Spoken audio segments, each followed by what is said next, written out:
धनबाद में कांग्रेस ने अनुपमा सिंह को लोकसभा उम्मीदवार बनाया है। राजनीति में अनुपमा की एंट्री वाइल्ड कार्ड एंट्री बताई जा रही है। अनुपमा सिंह के आने से कोयलांचल की तपिश बढ़ गई है। अनुपमा सिंह दिवंगत कांग्रेसी नेता राजेंद्र सिंह की बहू और बेरमो से कांग्रेस के विधायक जयमंगल सिंह की पत्नी है। उनसे बातचीत की हमारे संवाददाता विकास ने। देखिए, कांग्रेस को लेकर के जो सस्पेंस धनबाद लोकसभा सीट को लेकर जो बरकरार थी, उस पर केंद्रीय नेतृत्व ने कांग्रेस के जो है वो विराम लगा दिया और कल अनुपमा सिंह को यहां से प्रत्याशी बनाया गया है। हमारे साथ अनुपमा सिंह हैं, हम सीधे उनसे जुड़ेंगे और जानने का प्रयास करेंगे कि धनबाद लोकसभा का जो रण है उनके लिए कितना चुनौतीपूर्ण होगा।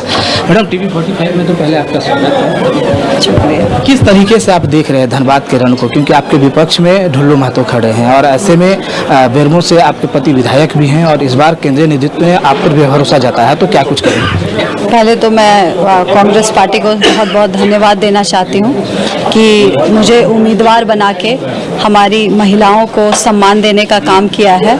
किस तरह से आप जो है चुनौतीपूर्ण होगा आपके लिए ये रण? चुनौतीपूर्ण तो नहीं दिख रहा है, मुझे कहीं से भी चुनौतीपूर्ण नहीं दिख रहा है, क्योंकि बीजेपी ने जिस प्रत्याशी को उतारने का काम किया है वो बहुत ही निंदनीय है, बहुत ही निंदनीय। हम लोगों ने कभी सोचा भी नहीं था कि बीजेपी ऐसा कदम उठाएगी और उसके बाद अब आगे हम लोग लड़ने के लिए तैयार हैं उनसे। मैडम, विपक्ष का बार बार लगातार बयान आ रहा है कि जब आपको टिकट दिया गया तो लोग कह रहे हैं कि भाई अब जो है आपको डमी कैंडिडेट के रूप में बता रहे हैं, तो इस बयान को किस तरह से आगे देख लेंगे कि डमी है या क्या है, उनको धीरे धीरे पता चल जाएगा। आज ही थोड़ा सा पता चल गया होगा, आगे और पता चलेगा कि डमी है कि क्या है। कांग्रेस में टिकट की दावेदारी को लेकर के आपके देवर भी गौरव सिंह जो है वो भी दावेदारी कर रहे थे, तो क्या माना जाए, परिवार में सारा कुछ ऑल इज वेल है? All is well, all is well. अरे हम लोगों ने दोनों ने नाम दिया ताकि देखते हैं किसी का एक का आएगा तो परिवार में टिकट रहेगा, इसलिए हम लोगों ने दोनों का नाम दिया और हम लोग दोनों साथ में हैं, कोई ये नहीं है।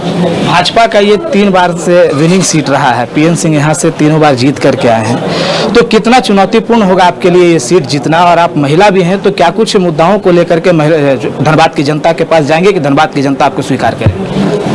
क्योंकि मेरे सामने पीएन सिंह जी तो है नहीं। पीएन सिंह जी होते तो फिर दूसरी बात होती, ठीक है, कुछ और बात होती, कुछ और बात करते, लेकिन मेरे सामने है ढुल्लू महतो जी, ठीक है। तो आपको पता है कि ढुल्लू महतो जी के खिलाफ अभी पता चला, पहले तो मुझे पता था 49 केस है, अभी पता चला कि 50 केस है, ठीक है।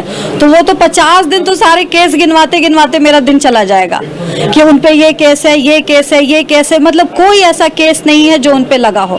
तो मुझे नहीं लगता है कि धनबाद की जनता ऐसे प्रत्याशी को जिता के संसद में भेजने का काम करेगी। मुझे नहीं लगता है कि ऐसा धनबाद की जनता। किन मुद्दा को लेकर के धनबाद की जनता के बीच जाइए?